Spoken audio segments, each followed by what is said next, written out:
बुनियादें रखी जा रही हैं। इसके खादिम दुनिया का नया स्ट्रक्चर बना रहे हैं। वो एक नया दौर लेकर आ रहे हैं, एक नया सिस्टम, एक नया वर्ल्ड ऑर्डर। 1945 में दूसरी आलमी जंग के खात्मे से लेकर 1979 में सर्द जंग के इख्तिताम तक हमारा एक ही आलमी तनाजुर था। रिपब्लिकन और डेमोक्रेटिक पार्टी के सदर हैरी ट्रूमन से जॉर्ज बुश तक आज़ादी के लिए जद्दोजहद करते रहे। उनके मकासद में अमेरिका को ताकतवर बनाना, मिडिल क्लास के लोगों को सेहतमंद रखना, गुर्बत का खात्मा और दुनिया से कम्युनिज्म को निजात दिलाना शामिल थे। 1979 और उसके बाद सदर बुश ने भी मेरी तरह न्यू वर्ल्ड ऑर्डर की इस्तिलाह को बार बार इस्तेमाल किया।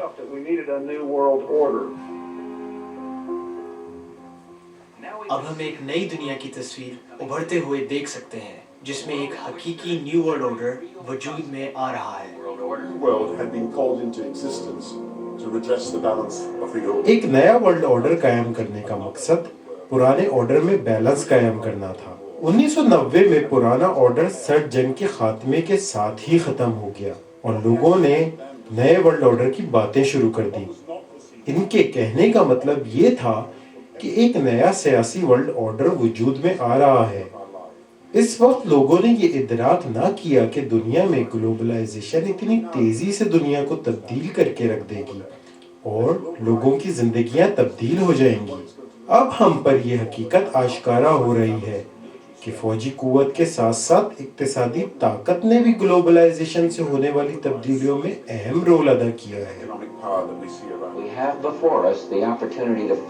अब हमारे सामने मौजूदा और आइंदा नस्लों के लिए न्यू वर्ल्ड ऑर्डर कायम करने का मौका मौजूद है। एक ऐसी दुनिया जिसमें जंगल का कानून ना हो, बल्कि कानून की हुक्मरानी हो और ये कानून अक़वाम आलम के लिए ज़ाब्ता काम करे, जिसके बाद अक़वाम मुत्तहिदा एक ऐसा इदारा बन सकेगा जो आलमी अमन कायम करने में अहम किरदार अदा कर सकेगा।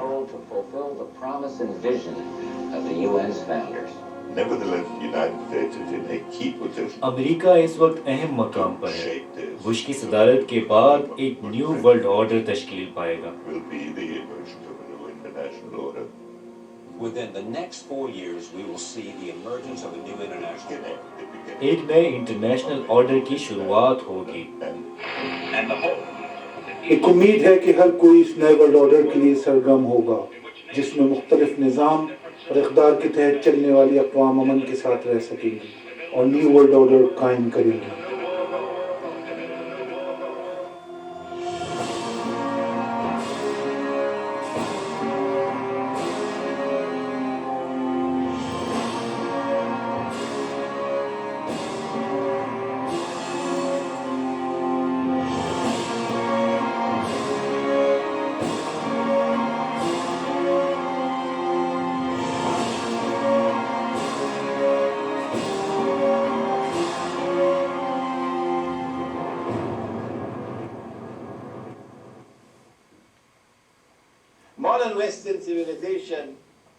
क़यामत के बारे में जदीद मग़रिबी तहजीब का एक गैर तहरीर शुदा ख्याल है,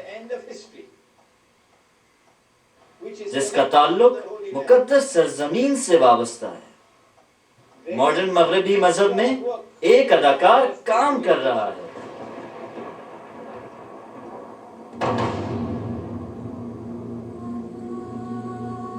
जब हम मजहब दुश्मन दज्जाल के खात्मीन के मौजू पर बात करते हैं तो इनके सिंबल्स या लोगोस को समझना होगा, जो इस जमाने में चीजों को कंट्रोल कर रहे हैं। आज के दौर में सबसे ज्यादा इस्तेमाल होने वाला symbol royal coat of arms है। ब्रिटिश कॉलेज ऑफ हेरल्ड्री ने आज से 500 साल कबल एक गाइडलाइन के तहत रॉयल कोट ऑफ आर्म्स का डिजाइन बनाया था। सोचने की बात यह है कि इस सिंबल में क्या खास बात है।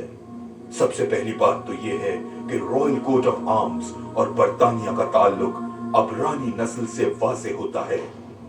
अगर इसका बाइबल से मुवाजना करें तो इसमें म्यूजिकल टाइप से इसका ताल्लुक अबरानी बादशाह हजरत दाऊद से बनता है। इसमें चिघाड़ता हुआ शेर और यूनिकॉर्न उसी अबरानी रियासत की अलामत हैं। ताहम ये छोटी छोटी तफसीलात हैं उस बड़े प्लान के लिए।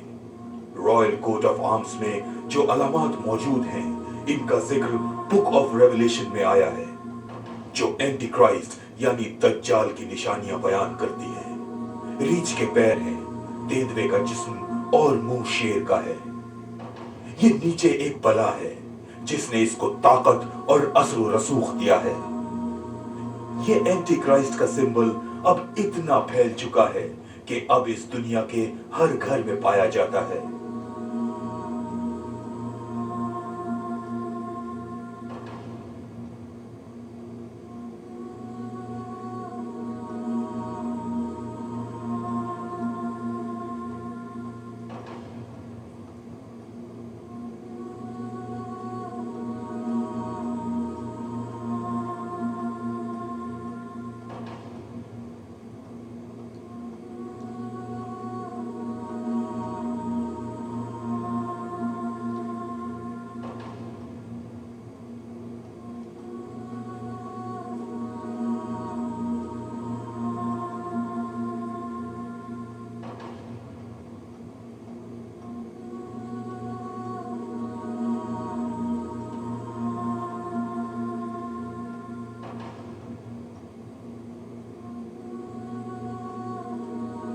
मैं पहुंचा, मैंने देखा और मैंने फतेह कर लिया।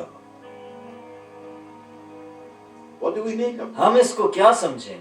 क्या कहानी यहीं पर खत्म हो गई? अभी और बहुत कुछ बाकी है।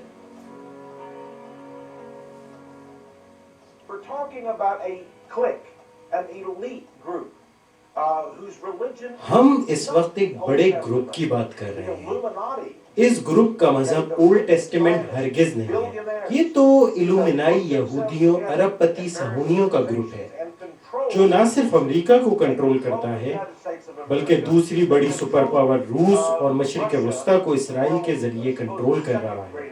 इसराइल के पास 400 एटमी हथियार, केमिकल और बायोलॉजिकल हथियारों का जखीरा है। ये लोग अक़वाम मुत्तहिदा के जरिए यूरोपी दुनिया को कंट्रोल कर रहे हैं। And they control the whole world through the power of the United Nations.